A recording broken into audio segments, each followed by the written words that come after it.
जय हिंद, नमस्कार दोस्तों। आपके अपने यूट्यूब चैनल सचिन सोहम स्टडी में आपका स्वागत है। दोस्तों, मैं हूं सचिन कुमार। दोस्तों, इस वीडियो में रीजनिंग से संबंधित महत्वपूर्ण क्वेश्चन पूछे जाएंगे जो सभी परीक्षाओं में बार बार पूछे जाते हैं। तो चलिए हम अपना वीडियो शुरू करते हैं। हमारा पहला क्वेश्चन आपकी स्क्रीन पर आपके सामने दिया गया है। पहला क्वेश्चन है हमारा, यदि आपके पिता आपकी माता होते, आपकी माता आपका भाई आपकी बहन होते और आपकी बहन आपके पिता, तो आप अपनी बहन को क्या कहते हैं? ठीक है दोस्तों, इस क्वेश्चन का आंसर इसी क्वेश्चन में छिपा हुआ है। ठीक है, काफी अच्छा क्वेश्चन है और सरल है। ठीक है, इसमें क्या पूछा गया है, आपके पिता आपकी माता होते, आपकी माता आपका भाई और आपका भाई आपकी बहन होता और आपकी बहन आपके पिता। तो पूछा गया है आप अपनी बहन को क्या कहते हैं। तो बताइए आप बहन को क्या कहते हैं। इसमें कहा गया है आप अपनी बहन को अपने पिता होते। ठीक है, क्या कह रहा है, अपनी बहन आपकी बहन आपके पिता होते हैं। तो इसका राइट आंसर क्या हो जाएगा, पिता। ठीक है, तो आप अपनी बहन को क्या कहेंगे, पिता। तो इस क्वेश्चन का right answer option number A हमारा सही हो जाएगा। ठीक है, आशा करते हैं ये क्वेश्चन आपको अच्छी तरीके से समझ में आ गया होगा। चलिए देखते हैं दोस्तों अगला क्वेश्चन। ये रहा दोस्तों हमारा अगला क्वेश्चन, क्वेश्चन नंबर 2। क्वेश्चन क्या कह रहा है हमारा, यदि हाइट बराबर 1440 तो बाइड बराबर क्या होगा। ठीक है दोस्तों, जिस प्रकार यहाँ पर हाइट को 1440 लिखा गया है उसी प्रकार हमको बाइड को आगे लिखना है। देखेंगे सबसे पहले यहाँ पर हाइट को 1440 कैसे लिखा गया है। ठीक है दोस्तों, सबसे पहले हम क्या करेंगे, जो अक्षर हाइट में दिए गए हैं उन अक्षरों की हम नंबरिंग करेंगे। ठीक है, सबसे पहले देंगे एच हमारा ABCD में कितने नंबर पे आता है। ठीक है, एच हमारा कितने नंबर पे आता है, तो एच हमारा 8 नंबर पे आता है। ठीक है, एच कितने नंबर पे आता है, 8 नंबर पे। सॉरी, पेन थोड़ा गड़बड़ कर रहा है, पेन नहीं चल रहा है।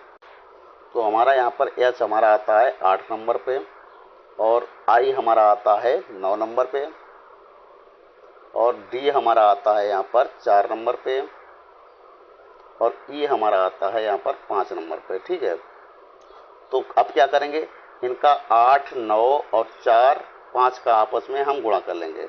8, 9, 4, 5 का आपस में गुणा करेंगे तो हमारा आ जाएगा 1440। ठीक है, कितना आएगा, हम गुणा पहले कर चुके हैं, 1440 आ जाएगा हमारा। ठीक है, तो ऊपर हमारा 1440 दिया गया।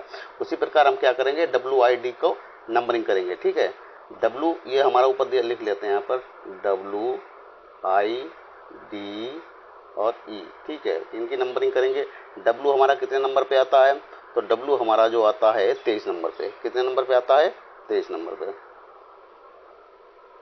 आई हमारा कितने नंबर पे आता है, आई हमारा 9 नंबर पे आता है। डी हमारा कितने नंबर पे आता है, 4 नंबर पे। ये हमारा कितने नंबर पे आता है, 5 नंबर पे। ठीक है, अब हम क्या करेंगे, 23, 9, 4 का आपस में हम गुणा करेंगे। ठीक है, तो 23, 9, 4 और 5 का आपस में गुणा करेंगे तो निकल के आएगा हमारा 4140। कितना आएगा, 4140। यही 4140 हमारा राइट आंसर हो जाएगा। देखते हैं 4140 हमारा किस ऑप्शन में दिया गया है। 4140 हमारा ऑप्शन नंबर सी में दिया गया है। तो इस तरह से इस क्वेश्चन का right answer option number C हमारा सही हो जाएगा। ठीक है, आशा करते हैं यह क्वेश्चन आपको अच्छी तरीके से समझ में आ गया होगा। चलिए देखते हैं दोस्तों अगला क्वेश्चन। अगला क्वेश्चन है हमारा क्वेश्चन नंबर 3। क्वेश्चन कह रहा है हमारा, नीचे दी गई प्रश्न में प्रश्न चिन्ह के स्थान पर कौन सी संख्या आएगी। दोस्तों ये एनोलॉजी से संबंधित क्वेश्चन है। क्वेश्चन हमारा नीचे क्या दिया है, 8:24 समानुपात क्वेश्चन मार्क अनुपात 32। ठीक है, जिस प्रकार यहाँ पर हम ये कह सकते हैं, जिस प्रकार 24 को यहाँ पर कुछ करके 8 आया है उसी प्रकार हम 32 को कुछ करके यहाँ पर क्वेश्चन मार्क की जगह राइट आंसर लाएंगे। ठीक है, तो देखते हैं यहाँ पर 24 कैसे लिखा गया है। दोस्तों अगर हम 8 का गुणा अगर 3 में कर दें तो 8 3 24 हो जाएगा। उसी प्रकार हम क्वेश्चन मार्क में देखेंगे कि यहाँ पर कितने का गुणा करें, यहाँ पर 32 हो जाएगा। 10 का गुणा अगर 3 में करेंगे तो 10 3 30 हो जाएगा, 32 नहीं आएगा। 8 का गुणा 3 में करेंगे, 8 3 24 हो जाएगा, 32 नहीं आएगा। अगर 6 का गुणा हम 3 में करेंगे तो 8 6 3 18 हो जाएगा, 32 नहीं आएगा। 5 का गुणा 3 में करेंगे, 5 3 15 हो जाएगा, 32 नहीं आएगा। तो थोड़ा सा हम देखेंगे ये 2 और 4 को क्या किया गया है कि यहाँ पर 8 आ गया। ठीक है, तो दोस्तों हम क्या करेंगे, देखेंगे 24 में हमारे अक्षर अंक कौन कौन से दिए गए हैं। तो क्या क्या दिए गए हैं, 2 और 4 दिए गए हैं। ठीक है, 2 और 4 का हम आपस में गुणा कर देंगे तो कितना आ जाएगा हमारा, 4 दूनी 8। ठीक है, तो यहाँ पर 8 हमारा ये दिया गया है। ठीक है, उसी प्रकार ये जो 32 संख्या दी गई है, 32 किन संख्याओं से मिलकर बनी है, 3 और 2। 3 और 2 को हम आपस में गुणा कर देंगे तो 3 दूनी 6 हो जाएगा हमारा। तो क्वेश्चन मार्क की जगह कितना आएगा, 6। देखते हैं 6 हमारा किस ऑप्शन में दिया है, तो 6 हमारा ऑप्शन नंबर सी में दिया गया है। तो इस तरीके से इस क्वेश्चन का right answer option number C यानी कि 6 हमारा सही हो जाएगा। ठीक है, आशा करते हैं ये क्वेश्चन आपको अच्छी तरीके से समझ में आ गया होगा। ठीक है, चलिए देखते हैं दोस्तों अगला क्वेश्चन। अगला क्वेश्चन है हमारा क्वेश्चन नंबर 4, निम्नलिखित अक्षर श्रृंखला में लुप्त अक्षर की पहचान करें। ठीक है, नीचे एक हमारी श्रृंखला दी गई है, देखते हैं श्रृंखला हमारी किस प्रकार दी गई है। KPLO, MN, NM, इसके बाद क्वेश्चन मार्क। ठीक है, इस श्रृंखला में दिए हुए अक्षरों को हम ध्यान से देखेंगे कि ये श्रृंखला हमारी आगे कैसे बढ़ रही है। तो सबसे पहले हम देखेंगे ये K के बाद यहाँ पर L आया है, क्या किया गया है, एक प्लस कर दिया गया है, यानी कि K के बाद क्या आता है L, L के बाद क्या आता है M, M के बाद क्या आता है N और N के बाद क्या आता है O। ठीक है, तो यहाँ पर क्या आएगा, O आएगा। ठीक है, अब इधर थोड़ा गौर से देखेंगे, यहाँ पर P है, ये P के बाद यहाँ पर O आया है, तो हम कह सकते हैं P के पहले क्या आया है, या हम P से एक माइनस कर सकते हैं। P से एक माइनस करेंगे तो O आएगा हमारा, O से एक माइनस करेंगे तो हमारा N आ जाएगा। ठीक है, N से हम एक माइनस करेंगे तो हमारा M आ जाएगा, और M से एक माइनस करेंगे तो क्या आएगा, हमारा L आ जाएगा। ठीक है, तो यहाँ पर क्या आ जाएगा L। इधर से हम बैक तरफ से भी देख सकते हैं, इधर सीधे देख सकते हैं, L के बाद क्या आता है M, M के बाद N, N के बाद O, O के बाद P। ठीक है, तो इस तरीके से क्वेश्चन मार्क की जगह क्या आएगा, OL। ठीक है, देखते हैं OL हमारा किस ऑप्शन में दिया गया है, OL हमारा ऑप्शन नंबर ए में दिया गया है। तो इस तरह से इस क्वेश्चन का right answer option number A हमारा सही हो जाएगा। ठीक है, चलिए देखते हैं दोस्तों अगला क्वेश्चन। ये रहा दोस्तों हमारा अगला क्वेश्चन, काफी अच्छा क्वेश्चन है, पूछा गया क्वेश्चन है, यह RRB NTPC 2016 में क्वेश्चन पूछा गया। ठीक है, क्वेश्चन हमारा क्या कह रहा है, दिए गए विकल्पों में से लुप्त संख्या ज्ञात कीजिए। ठीक है, लुप्त संख्या हम देखेंगे कहाँ पर है, यहाँ पर है। ठीक है, तो हम थोड़ा दिमाग लगाएंगे, क्या करें, यहाँ जिस तरीके से यहाँ पर 2, 3 और 29 को कुछ करके यहाँ पर 4 लाया गया है। ठीक है, जिस प्रकार 8 और 10 और 245 को कुछ करके यहाँ पर 8, 9 और 245 को कुछ करके जिस प्रकार 10 लाया गया है, उसी प्रकार हम 5 और 6 और 110 को कुछ करके यहाँ पर क्वेश्चन मार्क की जगह इसका आंसर लाएंगे। ठीक है दोस्तों, अगर हम 2 और 3 और 4 का आपस में गुणा करेंगे तो हमारा 29 आने वाला नहीं है। उसी प्रकार 8, 9 और 10 का गुणा करेंगे तो हमारा नीचे 245 आने वाला नहीं है। ठीक है, तो क्या करेंगे, हम कोई दूसरा तरीका अपनाएंगे। तो दोस्तों हम इसमें थोड़ा सा दिमाग लगाएंगे, क्या करेंगे, हम 2 का वर्ग कर देंगे, 2 का वर्ग करेंगे कितना हो जाएगा, 2 दूना 4 होता है। ठीक है, इसी प्रकार 3 का वर्ग करेंगे, 3 त्रिका 9 होता है। ठीक, 4 का वर्ग करेंगे, 4 चौकू 16 होता है। ठीक है, कितना होता है, 16। अब क्या करेंगे, 9, 4, 16 को हम आपस में जोड़ देंगे, 9, 4, 16 को आपस में हम जोड़ेंगे, कितना हो जाएगा हमारा, तो ये हो जाएगा हमारा 29 यानी कि 29 हो जाएगा। ठीक है, उसी प्रकार हम क्या करेंगे, 8 का वर्ग करेंगे, 8 का वर्ग कितना होता है, 8 8 64, यहाँ पर 64 लिख लेंगे। फिर 9 का वर्ग करेंगे, 9 का वर्ग कितना होगा, 9 ने 81। 10 का वर्ग करेंगे, 10 कितना होता है, 10 दशामन 100 होता है। ठीक, अब क्या करेंगे, इन 64, 81 और 100 को हम आपस में जोड़ेंगे, 64, 81, 100 को आपस में जोड़ेंगे तो हमारा आ जाएगा 245। ठीक है, कितना आ जाएगा, 245। उसी प्रकार हम क्या करेंगे, 5 का वर्ग करेंगे, 5 का वर्ग कितना होता है, 5 25 होता है। ठीक है, 6 का वर्ग कितना होता है, 6 का वर्ग होता है 36। ठीक, अब हम क्या करेंगे, 36 और 25 को आपस में जोड़ लेंगे, 36 और 25 को आपस में जोड़ेंगे तो कितना आ जाएगा, हमारा 61 आ जाएगा। ठीक है, 61। अब बताइए हम क्या करेंगे, इस 61 को हम 110, ये हमारा जो दिया गया है, 110 से 61 को माइनस कर लेंगे। ठीक है, तो 110 से हम 61 को अगर माइनस करेंगे तो हमारा कितना आएगा, 49। ठीक, शेष में कितना आया, 49। अब ये हम देखेंगे 49 कितने का वर्ग है, ये तो 49 कितने का वर्ग होता है, 7 का वर्ग होता है। ठीक है, तो बताइए क्वेश्चन मार्क की जगह क्या आएगा, 7 आएगा। ठीक है, देखते हैं 7 हमारा किस ऑप्शन में दिया गया है, तो 7 हमारा ऑप्शन नंबर ए में दिया गया है। तो इस तरह से इस क्वेश्चन का right answer option number A यानी कि 7 हमारा सही हो जाएगा। ठीक है, आशा करते हैं ये क्वेश्चन आपको अच्छी तरीके से समझ में आ गया होगा। ठीक है दोस्तों, यह रीजनिंग से संबंधित हमारा पार्ट नंबर 1 है। इसी तरह पार्ट बाय पार्ट वीडियो आपको आगे भी मिलते रहेंगे, इसलिए आप हमारे चैनल को सब्सक्राइब करके हमसे जरूर जुड़ जाइए, ताकि हम जब भी नया वीडियो अपलोड करें तो आपके पास आसानी से नोटिफिकेशन पहुंच सके। ठीक है, चलिए देखते हैं दोस्तों अगला क्वेश्चन। दोस्तों यह प्रश्न हमने आपको टेस्ट के तौर पर दिया है, ठीक है। इस प्रश्न का आंसर आप लोग मुझे कमेंट बॉक्स में कमेंट करके बताएंगे कि इस क्वेश्चन का आंसर आप लोग कमेंट करके जरूर बताएं। दोस्तों अगर इस क्वेश्चन को आप हल नहीं कर पा रहे हैं तो इस प्रश्न का आंसर अगले पार्ट में आपको मिल जाएगा, ठीक है। चलिए देखते हैं दोस्तों अगला क्वेश्चन। ये रहा दोस्तों हमारा अगला क्वेश्चन, क्वेश्चन नंबर हमारा 6। क्वेश्चन क्या कह रहा है हमारा, नीचे दिए गए प्रश्न में संबंधित संख्या को चुनिए। नीचे क्या हमारी क्वेश्चन दिया गया है, ये एनोलॉजी से संबंधित क्वेश्चन है।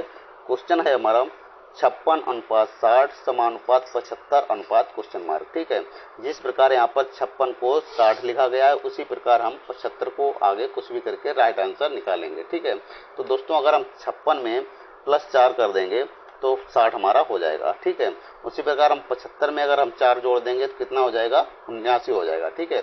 लेकिन 79 हमारा किसी भी ऑप्शन में नहीं दिया गया है, तो इस तरीके से हम क्वेश्चन को हल नहीं करेंगे, कोई दूसरा तरीका अपनाएंगे। दोस्तों हम थोड़ा दिमाग लगाएंगे, हम देखेंगे 56 में हमारे कौन कौन से अंक दिए गए हैं। तो आप देखेंगे 5 और 6 दिया गया है, ठीक है। तो हम क्या करेंगे, 5 और 6 का आपस में गुणा कर देंगे। 5 और 6 का आपस में गुणा कर देंगे, कितना हो जाएगा, 5 6 30 हो जाएगा, ठीक है। अब क्या करेंगे, हम 30 का अपनी तरफ से 2 में गुणा कर देंगे। 2 में गुणा कर देंगे, कितना हो जाएगा हमारा, 30 दूना 60, ठीक है। तो देखते हैं हमारा ऊपर 60 हमारा दिया गया है। उसी प्रकार क्या करेंगे, हम 75 में देखेंगे कौन कौन से अंक हैं। तो यहाँ पर 7 है और 5 है, ठीक है। हम 7 5 का क्या करेंगे, आपस में गुणा कर देंगे। 7 5 का आपस में गुणा करेंगे, कितना हो जाएगा, 7 पना 35। अब क्या करेंगे, हम 35 का अपनी तरफ से 2 में गुणा कर देंगे। 35 का 2 में गुणा करेंगे, कितना हो जाएगा हमारा 70, ठीक है। 35 दूना 70 होता है, तो यही 70 हमारा राइट आंसर हो जाएगा। देखते हैं 70 हमारा किस ऑप्शन में दिया गया है। 70 हमारा ऑप्शन नंबर सी में दिया गया है। तो इस तरह से इस क्वेश्चन का right answer option number C 70 हमारा सही हो जाएगा, ठीक है। चलिए मिलते हैं दोस्तों अगले क्वेश्चन में। अगला क्वेश्चन ये है दोस्तों अगला क्वेश्चन, क्वेश्चन नंबर 7। क्वेश्चन है हमारा एनोलॉजी से संबंधित है। क्वेश्चन कह रहा है हमारा नीचे दिए गए प्रश्नों में संबंधित संख्या को चुनिए, ठीक है। 34:48 समानुपात 56 क्वेश्चन मार्क। जिस प्रकार यहाँ पर 34 को 48 लिखा गया है उसी प्रकार हम 56 को आगे क्वेश्चन मार्क की जगह हमको लिखना है, ठीक है। तो दोस्तों अगर हम 34 में अगर हम +14 कर देंगे, 34 में +14 कर देंगे तो हमारा 48 आ जाएगा। उसी प्रकार 56 में अगर हम +14 कर देंगे तो हमारा 70 निकल के आएगा, ठीक है। लेकिन 70 हमारा किसी भी ऑप्शन में नहीं दिया गया है, तो हम कोई दूसरे तरीके से इस क्वेश्चन को हल करेंगे। तो दोस्तों हम देखेंगे 34 में हमारी कौन कौन से अंक हैं, 3 और 4। तो हम क्या करेंगे, 3 और 4 का आपस में गुणा करेंगे, ठीक है। 3 और 4 का आपस में गुणा करेंगे, वो कितना हो जाएगा, 3 चक्कू 12, ठीक है। अब 12 में हम अपने मन से 4 का गुणा कर देंगे, ठीक है। तो कितना हो जाएगा हमारा, 5 चौक 48 हो जाएगा, ठीक है। कितना हो जाएगा, 48। तो यहाँ पर 48 हमारा दिया गया है। उसी प्रकार हम देखेंगे 56 में कौन कौन से अंक हैं, 5 है और 6 है, ठीक है। तो 5 और 6 का हम आपस में गुणा करेंगे। 5 6 का कितना हो जाएगा हमारा, 30 हो जाएगा। 30 में हम अपने तरफ से 4 का गुणा कर देंगे, ठीक है। तो 30 और 4 का आपस में गुणा करेंगे, कितना हो जाएगा, चौक 12, यानी कि 120 हो जाएगा हमारा यहाँ पर, ठीक है। तो यही 120 हमारा राइट आंसर हो जाएगा। देखते हैं 120 हमारा किस ऑप्शन में दिया गया है। तो 120 हमारा ऑप्शन नंबर सी में दिया गया है। तो इस तरह से इस क्वेश्चन का right answer option number C यानी कि 120 हमारा सही हो जाएगा, ठीक है। दोस्तों आशा करते हैं ये क्वेश्चन आपको अच्छी तरीके से समझ में आ रहे होंगे। दोस्तों अगर कोई भी क्वेश्चन आपको समझ में नहीं आ रहा है तो मुझको कमेंट बॉक्स में कमेंट करके बता दीजिएगा, मैं उस क्वेश्चन को अगले वीडियो में आपको हल करके बता दूंगा, ठीक है। दोस्तों अगर वीडियो को अभी तक आपने लाइक नहीं किया है तो वीडियो को लाइक कर दीजिए, चैनल को सब्सक्राइब नहीं किया तो चैनल को सब्सक्राइब करके हमसे आप जरूर जुड़ जाइए, ठीक है। चलिए देखते हैं दोस्तों अगले क्वेश्चन में। अगला क्वेश्चन है हमारा क्वेश्चन नंबर 8। क्वेश्चन क्या कह रहा है हमारा, लुप्त संख्या ज्ञात करें, ठीक है। देखेंगे लुप्त संख्या हमारी कहाँ पर है, यानी कि क्वेश्चन मार्क कहाँ है, यहाँ पर है, ठीक है। तो थोड़ा दोस्तों यहाँ पर दिमाग लगाएंगे, यहाँ पर क्वेश्चन मार्क है यहाँ पर, ठीक है। तो हम यहाँ पर क्या करेंगे, 7 4 और 1 को क्या करें कि यहाँ पर 10 आज हो गया। जिस प्रकार यहाँ पर 11 8 और 7 को जिस प्रकार यहाँ पर 14 लिखा गया है उसी प्रकार हम क्या करेंगे 12 9 और 6 को कुछ करके यहाँ पर क्वेश्चन मार्क की जगह राइट आंसर लाएंगे, ठीक है। तो देखते हैं यहाँ पर 10 कैसे आएगा। दोस्तों अगर हम 7 और 4 को आपस में जोड़ दें कितना हो जाएगा, 7 4 11 हो जाएगा, ठीक है। ये प्लस कर देंगे, कितना हो जाएगा 11, और 11 से ये वाला जो है 1 माइनस कर देंगे। तो 11 से -1 कर देंगे, कितना आ जाएगा हमारा 10। तो यहाँ पर हमारा 10 नीचे दिया गया है। उसी प्रकार हम क्या करेंगे 11 और 8 को यहाँ पर प्लस कर देंगे। 11 और 8 को प्लस करेंगे यानी कि जोड़ देंगे तो कितना हो जाएगा हमारा 19 हो जाएगा। 19 से हम ये -5 कर देंगे, 19 से -5 कर देंगे कितना आ जाएगा हमारा 14। तो यहाँ पर हमारा 14 दिया गया है, ठीक है। उसी प्रकार हम क्या करेंगे, 9 और 12 को हम आपस में जोड़ देंगे। 9 और 12 को हम आपस में जोड़ेंगे कितना हो जाएगा हमारा 21 हो जाएगा। 21 से हम -6 कर देंगे, ठीक है। 21 से -6 कर देंगे तो हमारा आ जाएगा 15, ठीक है। 15, यही हमारा 15 राइट आंसर हो जाएगा, यानी कि क्वेश्चन मार्क की जगह हमारा 15 भरा जाएगा, ठीक है। देखते हैं 15 हमारा किस ऑप्शन में दिया गया है। 15 हमारा ऑप्शन नंबर सी में दिया गया है। तो इस तरह से इस क्वेश्चन का right answer option number C 15 हमारा सही हो जाएगा, ठीक है। आशा करते हैं यह क्वेश्चन भी आपको अच्छी तरीके से समझ में आ गया होगा। चलिए देखते हैं दोस्तों अगला क्वेश्चन। ये रहा दोस्तों हमारा अगला क्वेश्चन, क्वेश्चन नंबर 2। काफी अच्छा क्वेश्चन है, 9 नंबर है ये। क्वेश्चन क्या कह रहा है हमारा, नीचे दिए गए प्रश्न में संबंधित संख्या को चुनिए, ठीक है। संबंधित संख्या हमारी क्या दी गई है, 6:64, समानुपात 11 क्वेश्चन मार्क। जिस प्रकार यहाँ पर 6 को यहाँ पर 64 लिखा गया है, उसी प्रकार हम 11 को आगे लिखेंगे, ठीक है। तो देखते हैं 6 को यहाँ पर 64 कैसे लिखा गया है, ठीक है। दोस्तों अगर थोड़ा सा हम दिमाग लगाएंगे, 6 का अगर हम वर्ग करेंगे या स्क्वायर करेंगे, घन करेंगे या वर्ग करेंगे, लेकिन यहाँ पर 64 हमारा आने वाला नहीं है। तो थोड़ा हम दिमाग लगाएंगे, 6 में क्या करेंगे, 6 में +2 कर देंगे हम अपने तरफ से, ठीक है। 6 में अगर 2 जोड़ देंगे कितना हो जाएगा हमारा 8 हो जाएगा, ठीक है। 8 हो जाएगा। 8 का हम क्या कर देंगे वर्ग, 8 का वर्ग करेंगे कितना हो जाएगा 8 × 8 = 64, ठीक है। तो यहाँ पर हमारा 64 दिया गया है। उसी प्रकार हम क्या करेंगे, 11 में हम प्लस अपनी तरफ से 2 कर देंगे, 11 में 2 प्लस कर देंगे कितना हो जाएगा हमारा 13 हो जाएगा। 13 का हम स्क्वायर कर देंगे, 13 का स्क्वायर कितना होता है, 13 का स्क्वायर होता है 169, ठीक है। यही क्वेश्चन मार्क की जगह क्या आ जाएगा, यही 169 आ जाएगा, ठीक है। देखते हैं 169 हमारा किस ऑप्शन में दिया गया है, 169 हमारा ऑप्शन नंबर बी में दिया गया है। तो इस तरह से इस क्वेश्चन का right answer option number B यानी कि 169 हमारा सही हो जाएगा, ठीक है। दोस्तों आप किसी भी परीक्षा की तैयारी करते हो, जैसे Uttar Pradesh police, railway, NTPC आदि किसी भी परीक्षा की, ऐसे ही क्वेश्चन सभी परीक्षाओं में पूछे जाते हैं, ठीक है। चलिए देखते हैं दोस्तों अगला क्वेश्चन। ये रहा दोस्तों हमारा अगला क्वेश्चन और इस वीडियो का अंतिम क्वेश्चन। क्वेश्चन हमारा क्या कह रहा है, निम्नलिखित प्रश्नों में दिए गए विकल्पों से संबंधित अक्षरों को चुनिए, ठीक है। नीचे हमारा दोस्तों दिया गया है जिस प्रकार HBM को यहाँ पर MBH लिखा गया है, उसी प्रकार हम क्या करेंगे NPL को आगे क्वेश्चन मार्क की जगह लिखेंगे। दोस्तों ये क्वेश्चन काफी सिंपल है, कुछ नहीं है। थोड़ा सा अगर दिमाग लगाएंगे तो यहाँ पर आप देखेंगे यहाँ पर जो H पहले दिया गया है, अगले वाले में यहाँ पर लास्ट में कर दिया गया है। यहाँ पर बीच जो B है बीच में है, तो यहाँ पर इसको बीच में लिख दिया है। यहाँ पर लास्ट में M है, तो इसको उठाकर कर दिया है, पहले कर दिया है, ठीक है। उसी प्रकार में यहाँ से देखेंगे N हमारा ये पहले है, तो इसको क्या करेंगे हम लास्ट में कर देंगे, यहाँ पर कर देंगे हम N, ठीक है। P हमारा बीच में है, तो इसको हम क्या करेंगे यहाँ पर बीच में कर देंगे। और जो हमारा L है लास्ट में, तो इसको हम सबसे पहले कर देंगे, ठीक है। तो हमारा ऑप्शन क्या निकल के आया, आंसर LPN। तो देखते हैं LPN हमारा किस ऑप्शन में दिया गया है, तो LPN हमारा ऑप्शन नंबर सी में दिया गया है। तो इस तरीके से इस क्वेश्चन का right answer option number C LPN हमारा सही हो जाएगा, ठीक है। आशा करते हैं यह वीडियो आपको अच्छी तरीके से समझ में आ गया होगा। दोस्तों यह वीडियो हमारा यहीं पर समाप्त होता है। दोस्तों यह वीडियो आपको अच्छा लगा है तो वीडियो को लाइक करें, शेयर करें, चैनल को सब्सक्राइब करें। मिलते हैं अगले वीडियो में, तब तक के लिए जय हिंद, नमस्कार।